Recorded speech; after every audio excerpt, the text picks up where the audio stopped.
Hello, Roadman. Kenny Rhoda here with you, and the Brownies get their first win of the season. Yes, it wasn't pretty. Yes, it wasn't overly convincing against a Texans team who was playing their third-string quarterback to start the second half. But you got to get that first one out of the way. You got to get that first win. They opened up last week at Kansas City and were the better team for 53 out of the 60 minutes, but they lost, right? And they had that to deal with. And then they're coming in. It's the home opener. The fans are in the stands for the first time since what? This is 2020, since 2019. And so it was a big opener and everything like that. And I picked them to win by 21 points. I thought they would destroy the Texans. I had it 35-14. And at one point, I thought, you know what? Okay, they're going to pull away, and that's what it's going to be. But give the Texans credit. They hung around, and they made a game of it, and the Browns get the win. We'll post the final score and some stats up there for you on the bottom. 31-21 the final. The Browns get victory number one to even their record at 1-1. And before we go any further, here's the good news also. The Steelers lost. The Bengals lost. The Ravens play Kansas City tonight. Worst case scenario, you are tied with all four teams for first place, obviously, in the division at 1-1. If the Ravens lose tonight, they start 0-2, and then it's just the Browns, the Steelers, and the Bengals at 1-1. The Bengals lost to the Bears. That's who the Browns play next week at home. The Steelers lost at home to the Raiders. The Steelers' offensive line is horrible. They were stupid enough to think, you know what, let's just draft a running back, and that will fix the running game. No, it won't, because your offensive line sucks. Who's ever making the decisions for the Steelers to keep Mike Tomlin and, not to address the offensive line in a bigger fashion, they should lose their job. But Browns fans should rejoice that the Steelers are headed in the opposite direction of the Browns. The Steelers don't have a quarterback of the future. Baker Mayfield, after throwing a pick late in the game last week against Kansas City, which helped lead to the loss. Today, 19 of 21. You see his numbers at the bottom of the screen. 213 yards, a touchdown, an interception, but that wasn't his fault. The INT, in my opinion, wasn't his fault. Anthony Schwartz, the rookie wide receiver, third-round pick out of Auburn, stopped running his route over the middle. He needs to break up that pass, contest it, do something, so it's not an easy pick for the Texans. So that one's on the rookie. So that means really Baker Mayfield with one bad pass today, or one true incompletion, right? So I thought Baker Mayfield did a nice job bouncing back, and he scrambled for a touchdown. So he threw one, he ran one in, and all this after hurting his shoulder on the interception trying to make the tackle. Now, I know he's a competitor, and I know you want to, be there for your teammates because they're there for you. But if I'm a quarterback and I throw a pick and I mean as much to this team as Baker Mayfield means to this team, you've got to be smart. You've got to be careful in how you go about attempting to make a tackle, or maybe you get blocked and knocked down and you don't make that attempt. He said his shoulder popped out and it popped in here. Let's give you the injury updates on the bottom of the screen now too. Jarvis Landry, knee injury. They think it's an MCL sprain, maybe. Imaging tomorrow. He left on the second play of the game. And then Baker, after the pick, leaves, goes in the tent, goes in the locker room, says the shoulder popped in, popped out. He's tough. He comes back out, and he finished the game, but it's sore. And Kevin Stefanski's play calling was affected by this, obviously, in the second half, because Stefanski in the postgame said he didn't want to put Baker Mayfield in jeopardy. He didn't want him getting hit on that shoulder, so that affected how he called the rest of the game. But I give Baker Mayfield all the credit in the world. I'm not ready to give him $40 million a year, but ever since he took over the job for Tyrod Taylor, who looked fantastic today for the Texans, but he leaves the game with a hamstring injury. How did Baker Mayfield get the job in Cleveland? He was backing up Tyrod Taylor, however you say it. Taylor goes down with an injury. Baker steps in, hasn't missed a game since. Baker guts it out. Tyrod Taylor unable to come back from the hamstring injury right before halftime, and that benefited the Browns defense, which is still a work in progress and has struggled through the first 2 weeks. So those are the injury updates that we know. Fingers crossed for Jarvis Landry. It's not too serious, that it's only an MCL sprain. OBJ, maybe he comes back next week at home against the Bears after rehabbing that ACL tear and surgery from a year ago, because you could use him. Donovan Peoples-Jones today coughs it up, fumble. Anthony Schwartz leads to the interception by not completing the route or contesting the pass. So two young guys hurt you today in the receiving core, and I thought it was wise what Kevin Stefanski did. I think the tight ends today, all three of them caught 11 total passes. And then you were hitting Chubb, and I think Hunt had a catch out of the backfield as well. So I thought Baker did a good job of managing the game today, taking what was there, and then the Browns ran the ball like they always do. I'm looking at the box score here. Nick Chubb, 11 for 95. Kareem Hunt, 13 for 51. Baker had to run it 8 times for 10 yards, but he did get in the end zone. Janovich, 2 carries. That's like maybe 2 too many, but he did score a touchdown on one of them, barely, but he got in the end zone. So the Browns, let's do some quick math here. That's 146, 156, 150, let's say 155, running the football. That's their strength. The offensive line wasn't great today, but they were banged up all week long. Conklin missed some time with practice. J.C. Treader didn't practice. No practice at all for Jedrick Wills, who started with that ankle injury, gave it a go. He was replaced late in the game. So the O-line did a decent job, did enough to beat the Texans, but not a great game by them. That might have had something to do with the injuries. So when I look at this game and I see the final score, 31-21, I say to myself, okay, 31 points in week 2, 29 in week 1. The offense is very capable of putting up 25 to 30 points every week. The defense, concerning. Jadeveon Clowney, no sacks. Myles Garrett, no sacks. I think Jadeveon Clowney did have a tackle for a loss. I think Myles Garrett drew a holding penalty. But still, those are the bookends. Those are the guys that are supposed to wreak havoc, right? They need to do a better job so that secondary, which is a major work in progress with a weak linebacking core, doesn't have to cover as much as long. Grant Delpit, tip of the cap to you, Grant Delpit. He plays his first ever NFL game. I thought he had 2 sacks. They only gave him 1. I guess the one was on a quarterback run, they called it. So, he made his presence felt today. Number 22 out there, Grant Delpit. Greg Newsome, the rookie corner, he got flagged for pass interference and got beat another time, but he came up late in the game, knocked the ball down on an intended pass to Cooks. So I thought, he did a decent job. The offense I'm not concerned with, even though the top 2 receivers are out with injuries or rehabbing an injury. We'll see. It'll be nice to see OBJ, Jarvis Landry, and then whoever is that third receiver in there for Baker Mayfield to throw to along with the tight ends. And then how about the emergence of Demetric Felton today? Demetric Felton, 2 catches, 51 yards and a touchdown. Thing of beauty on his spinning, twisting 33-yard touchdown. To me, that was the play of the game right there.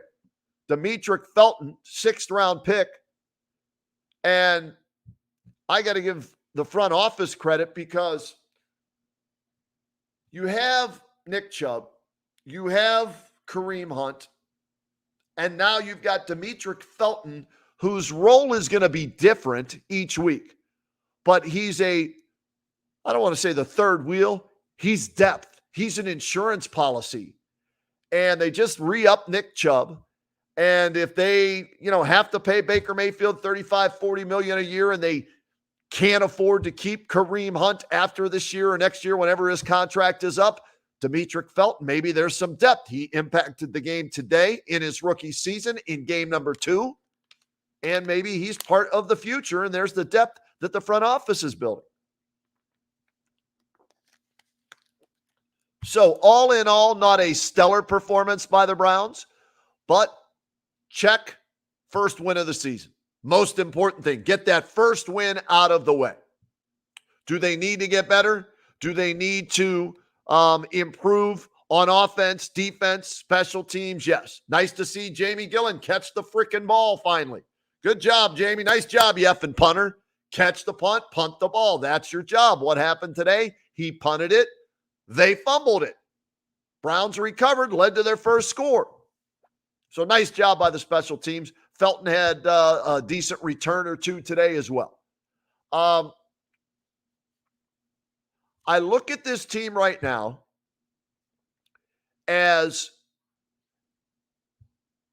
still the team to beat, in my opinion, in the division based on the talent on paper, okay? But that talent on paper is still trying to put it together on the field, especially on defense. John Johnson III, okay. In the secondary, I need more from him. Somebody at the linebacking position. I don't know what the Browns are going to do. Malcolm Smith had the pick today, so that was nice. But that to me, Taki had a big play late.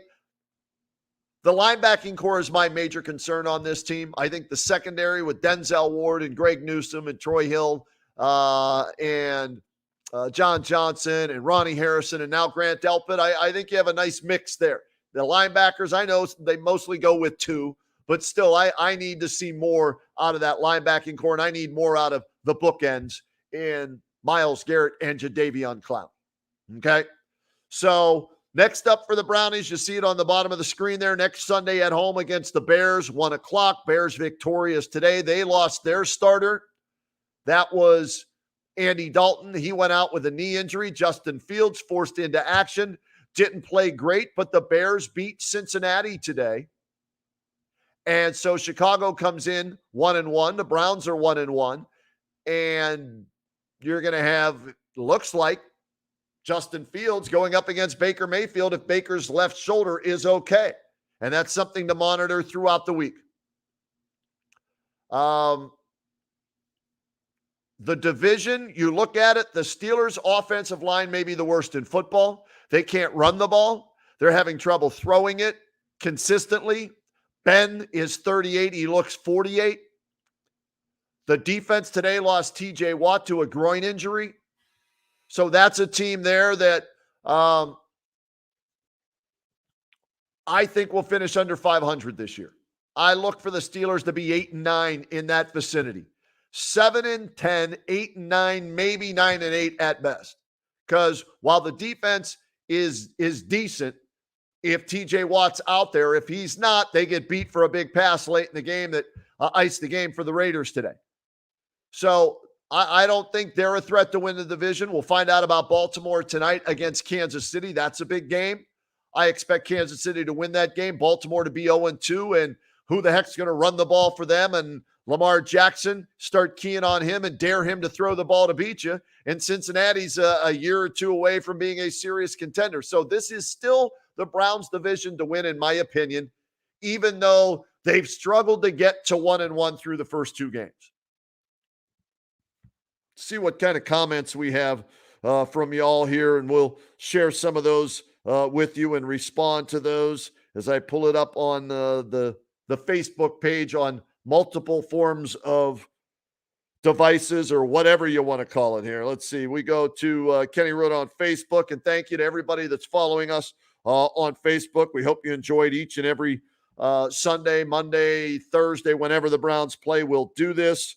Let's see here. We'll start with Brad Hajostik and Craig Easterday are checking us out. Thank you, gentlemen. Much appreciated. Philip Mead. Browns win the second half this week. All right, Philip, there's a positive. Thank you. Great point, because I asked on Twitter during the game, can the Browns close this week? Now, granted, it's the Houston Texans and some dude named Sims playing quarterback that's their third-string quarterback. But can the Browns close? Texans got close. What was it? 24-21. Browns, boom, right down the field. Nick Chubb, touchdown. Basically the ball game right there. So nice to see them, even though I felt they were going to win by 21 points, and I still thought they could have dominated this game. They didn't. They did find a way to close, win by double digits. They didn't cover, though. 12.5 was the spread. So if you had the Texans in 12.5, you won. But double-digit win for the Browns, I'll take it. A better closing effort by the Browns today, no doubt, Philip. Good point there. Brad Hajostik says, Delpit played like Ronnie Lott. Everything is advertised. A nice debut. Absolutely. If you're giving out game balls in that locker room, number one, he played. Number two, he didn't get hurt. And number three, he made plays on the field. That's a game ball for Grant Delpit. So let's hope there's more of the same coming from that LSU Tiger. Go Tigers. Let's see here. Philip Mead, a good dose of Chubb and Hunt is just what the doctor ordered. Yes. Feed those guys. Run the damn ball. I was at Jersey's in Canton. I'm there every week the Browns play. The Stark County Browns backers get together at Jersey's on Fulton Road in Canton, just down from the Hall of Fame. And we've got 175, I think, in the Stark County Browns backers. Everybody's sitting there going, why aren't they running the ball? Run the ball, especially with and it almost took Baker's shoulder injury for Kevin Stefanski to commit to the run like he did. So I'm with you on that, Philip. Run the damn ball. Craig Easterday hit us up here and says, good win for the Browns. Defense is a work in progress. Totally agree with you on that, Craig. No pass rush for the most part. We are fortunate that Tyrod Taylor went out, or, yeah, we could be talking about a different finale or finish or outcome. I agree. He was playing very well, obviously. Anytime you go against your former team or a team that ended up cutting you, you want to prove that they made the wrong decision. But Taylor can't stay healthy. That's one of his problems. That's why he's bounced around so much. Delpit and JOK showed flashes today. Baker made good decisions. For the most part, he managed the game. That's what Baker Mayfield needs to do. Manage the game. Don't make mistakes. Again, the interception, I'm not blaming that on Baker today. That's on Anthony Schwartz for not finishing that route and breaking that pass up. So that means I'll take that out of the equation. He was 18 for 19 today, Baker Mayfield. Not too bad. And a rushing touchdown. And he ran the ball and he played through a shoulder injury. So tip of the cap to Baker Mayfield. Let's see here. Felton done excellent. Thank you, Philip Mead. I like the way you put that. Felton done excellent. Chase McLaughlin has done a good job so far. Response to the kicker who we were worried about at the beginning of the season. Yes, he has. Nice job today. He made all 4 of his extra points, made his field goal, and decent job on the kickoff. So that's not too shabby either. So those are some of the comments we got. Let's see. Let's post another one up here by our buddy Adam Cerny. Baker Mayfield played good, and the run game was good too. Yes, Adam. Baker continues to do that, manages the game, doesn't turn it over, and they rely on the run game. That's the recipe for success for this Cleveland Browns team. They did turn it over twice, though, today. And last week, I counted the dropped punt as a turnover as well. So that's 3 turnovers last week, in my opinion. That's 5 turnovers in two games. You're lucky to be 1-1 with 5 turnovers in the first 2 games. You just are. You can't have that on a consistent basis against better teams. You saw what happened. You had a 9-point lead in the fourth quarter at Kansas City. You turned the ball over. Chubb, the punt, and then the interception by Mayfield. You lose that game because Kansas City's one of the best teams in the league. You play the Texans, who are not very good, down to their third-string quarterback. You can afford 2 turnovers and still win that game. But the better teams on your schedule, you're not going to get away with that. You're just not. So Brownies get a good win to get to 500. They're tied for first place in the division. Pittsburgh's not going anywhere. Cincinnati's, like I said earlier, a year or 2 away with Joe Burrow. Go Tigers. That's my Ed Orgeron impression, the LSU coach. Remember when they won the 1 team, 1 heartbeat? Joe Burrow. Go Tigers. Grant Delpit. Go Tigers. Greedy Williams. Go Tigers. Anybody else on this team that's an LSU? Oh, Jarvis Landry. Go Tigers. Get well. Odell Beckham Jr. Go Tigers. Don't hand out. Oh, you're allowed to hand out money now. Grant OBJ. It's okay. Go Tigers. So there you go. You got like 5, 6, 7 LSU Tigers on the team. Go Tigers. All right, that's enough. So Bengals, I lost track of where I was now. Bengals, oh yeah, they're not a threat this year. Steelers, to me, aren't a threat because their O-line's horrible. And the Ravens and the Browns, it's the division up for grabs, in my opinion, between those 2 teams. And it'd be nice if the Ravens would start 0-2. If Kansas City can do the Browns a favor after beating the Browns last week, Kansas City can open up not only 2-0 overall, but 2-0 in the AFC North and in the AFC, which is huge for tiebreakers when it comes to home field advantage. So that's it. We're done. We're out of here. It's going to be a short one today. Buckeyes win yesterday. Browns win today. All is good in Northeast Ohio in the world of football. We'll talk more about it tomorrow on the Kenny and JT show at 3 p.m. Join me there. Also, join me tomorrow night, Monday Night Football at Johnny Malloy's in Medina. The Packers and the Lions, I believe, will do trivia. We'll eat, we'll drink, we'll give away prizes and have a good time as football season is upon us. And the Brownies got their first win of the season, one of many. I think one of at least 11 wins for the Browns this season. All right, everybody, thanks for tuning in to the Browns post-game show. We'll be back with you next Sunday, same time. I want to drive back from jerseys in Canton and read some of the things and be able to post some of the stats like we've been able to post for you here today, so you have an idea of what was said post-game, what the numbers are, everything along those lines. I want to be able to throw it out there also for you to comment on Twitter and on Facebook. In fact, I don't want to ignore the Twitter fight, so I won't end just yet. Let me do this. Doug Edwards. Woods running his defense minus the blitz of the rookie who took over after halftime, AK, not good. He's comparing Joe Woods to Kerry Combs or Coombs or however you pronounce it for Ohio State. Kevin D. Smith, running game good, defense bad. Running game good, defense bad. Kevin, very succinct. Very well put. Thanks for the tweet there. Joe Woods is so trash, according to Nino Brown. Leo Cap says, Felton was good. The defense was bad. Felton good, defense bad. All right, getting a lot of those today about the Browns defense.